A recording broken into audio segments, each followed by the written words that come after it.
Well, sometimes you're really in the mood for some good greens, and it's the middle of winter. So, what do? Well, in the summer, you can your greens. So today, I'm going to pick some of my kale, which I think looks just absolutely beautiful, and then I'm going to can it up.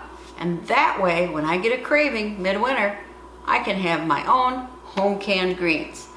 And I'm canning kale, but this will work for any greens. So come along with me while we can. It's pressure canning, not water bath canning, but it is really, really easy. So there's my kale. I think it's looking lovely. And I have enough extra here that I'm going to can some. Well, there's still plenty of leaves left on the kale. Maybe I'll have a meal in a couple nights. But as you can see, the bag is pretty full here. So this might look like a lot of kale, but you know, once we blanch it, it's not going to seem like nearly as much. But first, we've got to really wash it well. So, our first step, other than picking it, is really washing it well.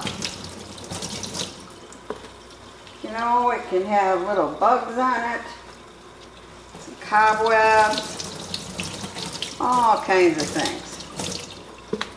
So we'll be back when we have them all nice and clean. So I'm all done rinsing, and I'm just going to let them drain for a bit.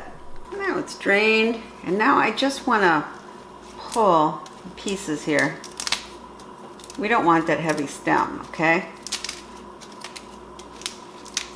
That just is very, very tough. So we're just going to take pieces off this. Oops, there we go. And I'm going to do this to each one. I have my big stock pot here. So this is the most time-consuming part of it, probably. And I will be back when I have it all done. Well, I've got it about 3/4 full. Keep pushing it down as I put it in, and you can see it can go almost down to a half. Now I'm just going to add my water. This is where a lot of canners differ. Some just steam their kale. Some only put a couple inches of water in and blanch it. I actually cover it with water. Now it really doesn't matter. I mean, after all, you're going to be cooking it for a long time in a pressure cooker.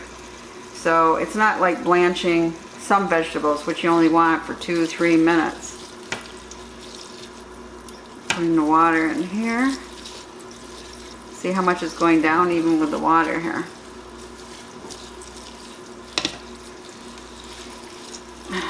Push it down. Isn't it amazing? It looks like so much, and then when you start getting it in the pot, doesn't appear that much at all. And then once we cook it, it's going to be even less. So I'm curious how many pints I'll get. I think the conventional lore is 2 pounds equals 1 pint. Well, I didn't weigh this, so I have no idea how much it really is. And then, of course, if you want to do a quart, it would be 4 pounds per quart. Okay.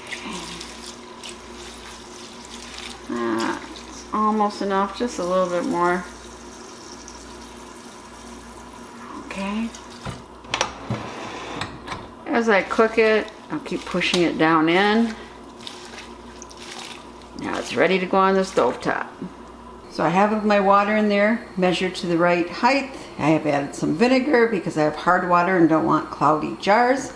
And I've put my pints in there to warm up because we don't want to put something boiling in a cold jar. It could break. Now I actually have, I think, 6 pints in there, and I'll probably be lucky to get 3. I don't know. We'll see when this cooks down. I have my lid on. I want to bring the water up to a boil, and then we'll wilt the kale, and then it's going to be ready to put it in a jar. The water's starting to boil now, and we just want to keep pushing our kale, or any greens you have, just kind of under the water. We're going to wait until they get nice and wilted. bit steamy here, but you can see we've got our greens wilted here. Just let them drain really well. That's pretty good. We're going to put boiling water on them anyway. So we're going to fill our jars. Push it down in here.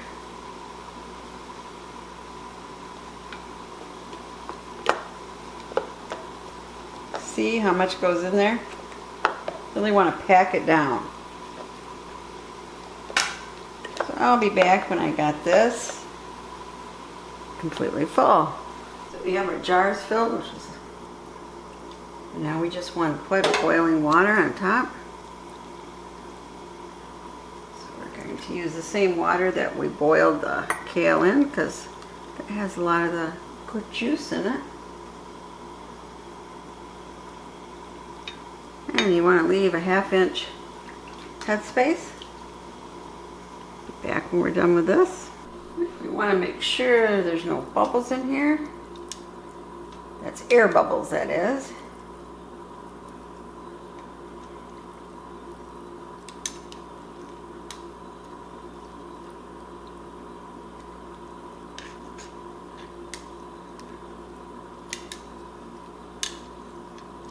Pretty tight.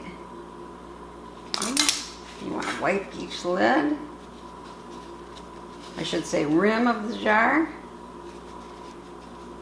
Make sure there's nothing on it before we put on our lids. Just put our lids. And finger tighten our canning rings. Oh, it's hot.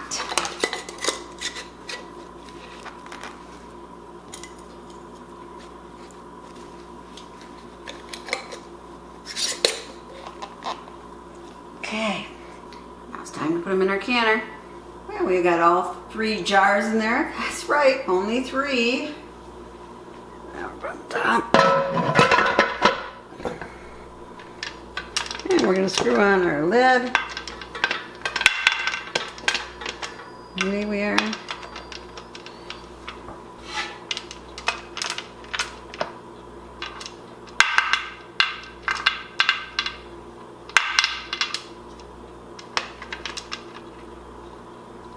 So we got our lid on nice and tight. We're going to wait until we get steam out. Let it steam come out for 10 minutes. And then we're going to get our pressure for my elevation up to 10. And because these are pints, we are going to pressure can them for 70 minutes once this raises up here. And then we're going to wait until this gauge goes all the way down. And then we're going to take off the lid and we're going to take them out. And if you'd like more instructions on canning, I have what I think is an excellent video that teaches you all the steps of pressure canning. And I'm not going to go through them all right here, but please reference this video. There they are. Don't they look lovely? I'm sure they'll taste lovely too this winter. So I'm going to be waiting 24 hours and I'll take off the rings and then I will mark on top that there is kale and today's date. And then I'll go downstairs on my canning shelves and wait until a cold, snowy day. Well, I hope you enjoyed this easy tutorial on how to can greens. I'd love to know if you use a different method or if you freeze greens. I have never frozen my greens. So do frozen greens taste the same as canned greens? Does one taste better than the other? I'd love to hear from you below. As always, this is Prepper Potpourri and I so appreciate your support. And please click on the little bell underneath this video so you will be notified when I have a new video for you.